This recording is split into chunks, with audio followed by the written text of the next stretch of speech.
মৰিগাঁৱত পঞ্চায়ত নিৰ্বাচনৰ কুচকাৱাজ ৰঙালী বিহুৰ মাজতে পঞ্চায়ত নিৰ্বাচনৰ বলিছে গৰম বতাহ নিৰ্বাচনলৈ মাজত বাকি মাথো কেইটামান দিন প্ৰাৰ্থীসকল তৎপৰতা হৈ উঠিছে নিৰ্বাচনৰ প্ৰচাৰৰ বাবে এইবাৰ পঞ্চায়ত নিৰ্বাচন আকৰ্ষণীয় হ'ব প্ৰাৰ্থীসকল ভোটাৰৰ কাষলৈ যাবলৈ কঁকালত বান্ধিছে টঙালি এয়া বৰঙাবাৰী গাঁও পঞ্চায়তৰ ৩ নং ৱাৰ্ডৰ ৱাৰ্ড মেম্বাৰ পদৰ প্ৰাৰ্থী বিৰুধাৰা কোঁৱৰ কাকতি সাজু এইবাৰ নিৰ্বাচনলৈ বুলি ৰাইজৰ সেৱা আৰু ৰাইজৰ উন্নয়নৰ স্বাৰ্থত এইবাৰ বিৰুধাৰা কোঁৱৰ কাকতিয়ে লৈছে বলিষ্ঠ পদক্ষেপ।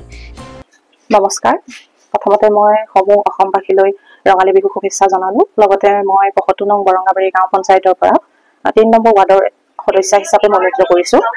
গতিকে মই সমূহ আমাৰ ৱাৰ্ডৰ লগতে গাঁওবাসীলৈ ৰঙালী বিহু শুভেচ্ছা জনাইছো।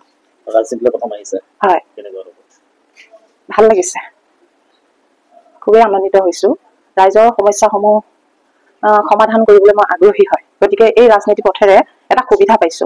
গতিকে খুবেই আনন্দিত হৈছে। প্ৰায় দেখা গৈছে এইবাৰ নৱপ্ৰজন্মৰ ৰাজনীতিৰ ক্ষেত্ৰত যথেষ্ট আগবাঢ়ি আহিছে। হয়, আৰু দেখা গৈছে তুমি বেছি আগবাঢ়ি গৈছে নৱপ্ৰজন্মৰ ক্ষেত্ৰত। হয়, মূল কাৰণ কি বুলি ভাবে? এইটোতো খুবেই ভাল কথা, আপোনাৰ নৱপ্ৰজন্ম আগুৱাই আহিছে। কাৰণ আমাৰ সমস্যাসমূহ সমাধান কৰিবলৈ আমি লগতে নৱপ্ৰজন্মক আগ্ৰহী কৰাটো খুবেই প্ৰয়োজন হয়। গতিকে মই খুবেই আনন্দিত হৈছো। ৰাইজৰ মাজলৈ আপুনি কি প্ৰতিশ্ৰুতি লৈ যাব? তেওঁলোকৰ সমস্যাসমূহ যিমান পাৰো সমাধান কৰিবলৈ চেষ্টা কৰিম। আৰু আপোনাক কিয় ভোট দিব? হয়, মোক ভোট দিয়া কাৰণ হৈছে যিমান পাৰো সমাজৰ কাম কৰিবলৈ আগ্ৰহীত, লগতে তেওঁলোকৰ সমস্যাসমূহ সমাধান কৰিবলৈ আগ্ৰহীত।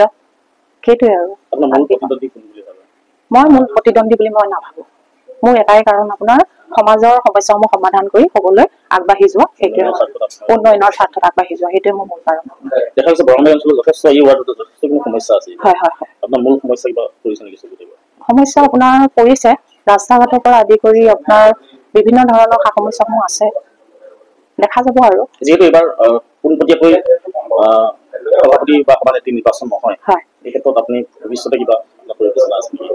পৰিকল্পনা মানে যদি ৰাইজে আপোনাৰ আগ্ৰহীত হয় তেতিয়াহ'লে সভানেত্ৰী হোৱাৰ আশা আছে। আৰু হয়, উদ্দেশ্য আপোনাৰ সেই একে কথা আৰু সমস্যাসমূহ সমাধান কৰি আগ্ৰহীত হওঁ, ৰাইজৰ মাজত থকাটো বিচাৰো। আৰু সেইটোৱে আৰু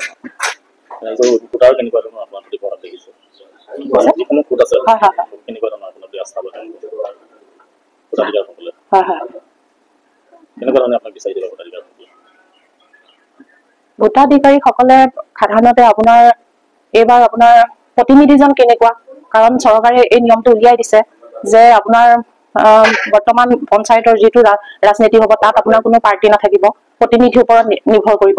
গতিকে সেই মাধ্যমৰ জৰিয়তে পাৰ্টি নহ'ব, আপোনাৰ প্ৰতিনিধিৰ জৰিয়তে যাতে মোক কাম কৰিবলৈ আগ্ৰহীত হওঁ, সেইটোকে মই বিচাৰো। আৰু ভোটাৰসকলকো সেইটোৱে অনুৰোধ, আৰু যাতে পাৰ্টি নাচায়, প্ৰতিনিধি চায়।